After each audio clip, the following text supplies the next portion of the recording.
Hey, Coach, what did you think about your pitching tonight, in particular, Paulette and Bolden? And seems like, from a strikeout perspective and hits, it was just a really good all-around performance for you. All that came out, did about as good as he could do, honestly.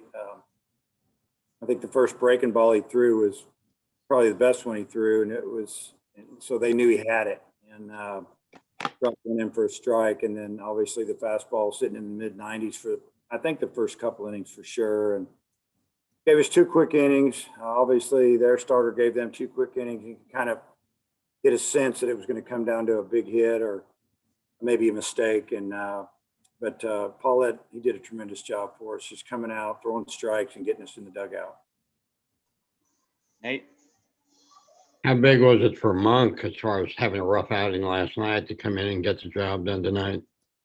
I think it was big for him. His stuff last night was good. They just kind of attacked him with 2 strikes. One was a pitch that was down, and they went down and got it and got a hit. And the other one, the pitch was up. The guy kind of got on top of it. Did a great job of hitting. So we wanted to show him a little confidence. We felt like he'd have been the guy that come in and get a couple ground balls, which he did. One got through the hole, one went to short. But that was good for him and kind of got us finished through that inning so we could start Bolden in a fresh inning and not bring him in with runners on. That's what we wanted to do. And what about Slavins and his performance? Well, Brady, I think when we scored maybe in the 4th, that whole inning started with 2 outs. I think maybe there was a walk and a base hit, or I don't remember exactly, honestly. And then, Slavins hit one through that 4-3 hole to give us a 1-0 lead. And then, the home run that kind of broke the game open, the 3-run homer, again with 2 outs. He had just gotten a big out. The pitcher just gotten a big out. And then Slavins took the first pitch. It was either a changeup or a cutter, and it was just a little low. It was good to see him take that pitch, and he tried to sneak a fastball by him, and he got every bit of it. Hutch? Dave, what did you see out of Bolden tonight, and how big was it for him to finish it off there to save the rest of your bullpen for tomorrow? Well, what I saw was a really good pitcher. He was in and out with that fastball. He was busting him in, and he's throwing the ball anywhere. I might have saw. I don't look up all the time. Just every now and then, I want to see what's going on. I think I saw a 92, maybe a 93 once or twice. Fastball moves and runs. He had a really good slider tonight. Threw a few changeups. There were a couple of times that we felt like we would have just liked to see maybe a little more him pitch to contact and end up getting deep into counts. And but his stuff was good. He did everything we wanted him to do. Obviously, we thought about starting him, and he was probably one that, that got left out to start, and he handled it real well, and his start's coming. Bob? Dave, just how you talked about a crazy game. You go from 9 runs one night to 0 the next. What would you say about that? Well, I'd say our pitching was a lot better today. Number one, we didn't walk people and hit people. I think we maybe we hit the same guy twice, but I think we hit him 3 times actually, come to think of it. But, both times or 3 times that we hit him, I think there might've been 2 outs. Nothing really happened, but we just pitched well. We pitched ahead in the count and, kept him off balance a little bit. We didn't give him the big inning, obviously. We didn't give him anything. Kendall? Coach, I know you've been pretty excited about Peyton since he showed up to campus, but can you just discuss just kind of his maturity? I think it was there, was it the 3rd inning? They get bases loaded with 1 out, and he finds a way to work out of that jam. And sometimes a young pitcher would struggle in that situation, but he stepped up. He did. Coach Hobb took a mound visit there and probably just said, hey, you want to work out the stretch here? You want to go out of the windup? It's your choice. And, he'd been out of the stretch for a couple hitters in a row, decided to go out of the windup. And I think he got a strikeout and a fly out and got in the dugout. And, once you do that once, usually you find a way how to do that again. And there was some confidence there. So that was the inning that he had to get through, and he did it. Thanks. All right, let me know if you've got more questions in the chat. Matt? You said you thought Bolden's start is coming. You're going to have 4 games next week. Do you think he might factor into the rotation next week for you, Caleb? Yeah, there's a real good chance. So, here it is Sunday night, and we play Thursday through Sunday. So, he has time to recover and get out there. So, but yeah, it's, we get a couple days off. One's going to be a travel day, and then we play 4 days in a row. So, definitely going to stretch our pitching staff. And it's just good to see him go out and do what he did. So, makes it easy to get him, to put him out there and start him. Bob.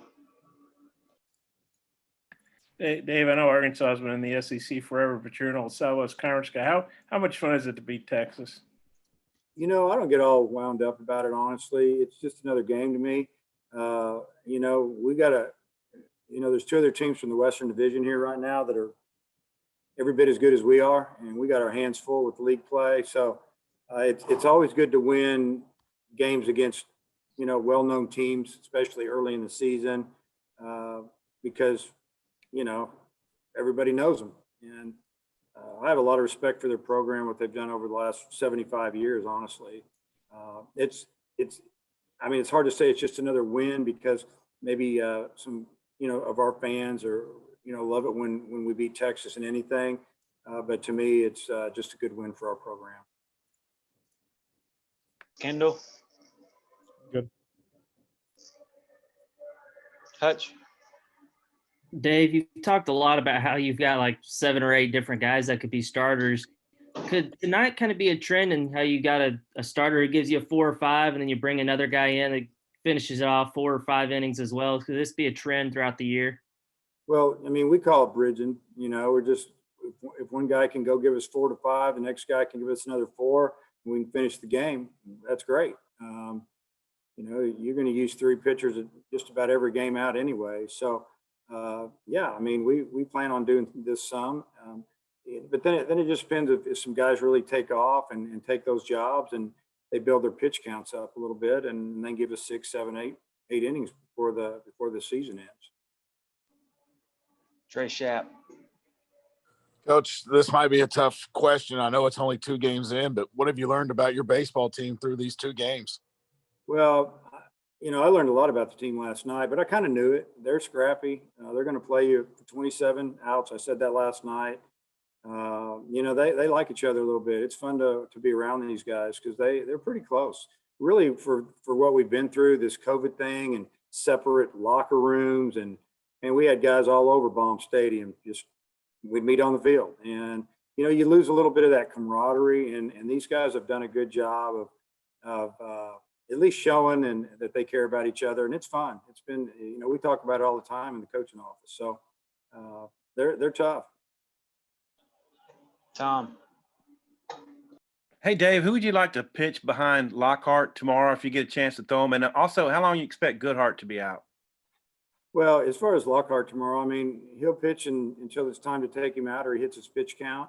We've got 3 or 4 guys out there that are ready to go. I really don't want to mention any names, but we're just going to do what we have to do to win the game. And if a matchup is someone that's already pitched in the first 2 games, that's who we're going to put out there if they're available. If not, we'll go with the new arm. Wiggins is a guy that jumps out to me just a little bit that we want to get him on the mound before we leave here, if at all possible. But if it doesn't work out that way, then we'll probably give him the ball one of these 4 games coming up. And then on Goodhart? Yeah, we don't know yet. When we get back on Tuesday, I know that he's going to see a doctor, and they're trying to work on some things, but I don't know all the details right now. And I just want him to feel better. Obviously, we miss him in our lineup, one of our best hitters, but he's got to be healthy and have the right mindset where he can concentrate on the game. Kendall. You're muted, Kendall.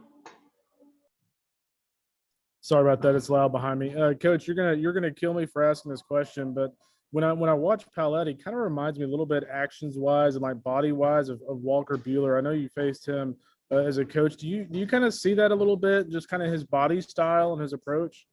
That's probably a pretty good call. I had the opportunity to have Buehler on my team with our team with USA when I was managing it, and he was a little bit of an unknown. And I can remember when he threw this first bullpen I remember Coach Childers, who was our pitching coach, made the comment, "This guy's special." It didn't take too long, but not quite as big, but the same type arm speed as he continues to gain experience. And but yeah, there's a lot of the same mannerisms. That's a good read. Matt, Slavins had big numbers in junior college last year. Sometimes that doesn't translate. What have you seen from him since he got to campus? And then tonight, both of those hits came with 2 outs when Texas was close to maybe getting out of some innings. Just wonder if you can talk about how big those were for you. Well, obviously, we've seen a lot of good things from him since he arrived on campus in the fall. I mean, he's had his ups and downs like everybody did. A lot of guys didn't play a lot of ball. He had the opportunity to play a little bit of summer ball out east, and he's come in. He was trying to earn a job, whether it was at third or second or first or outfield or whatever, and probably didn't know what to think a little bit. But always swings the bat well. He competes, and he didn't get cheated if he gets a good pitch. And that's what you saw tonight. He got him a good pitch. He didn't get cheated, and he hit it about as hard as you can hit it. last one, Bob. Dave, I assume you've watched, TCU play. Just wonder what your thoughts are on them or your expectations for that game. It's really solid. They don't make very many mistakes, and they like to move runners around a little bit. They like to hit and run and bunt and kind of, push the button, so to speak, and put some pressure on you. We're going to see a good lefty tomorrow. So I don't know. We'll just go out and play, see how it goes. Thanks, Dave.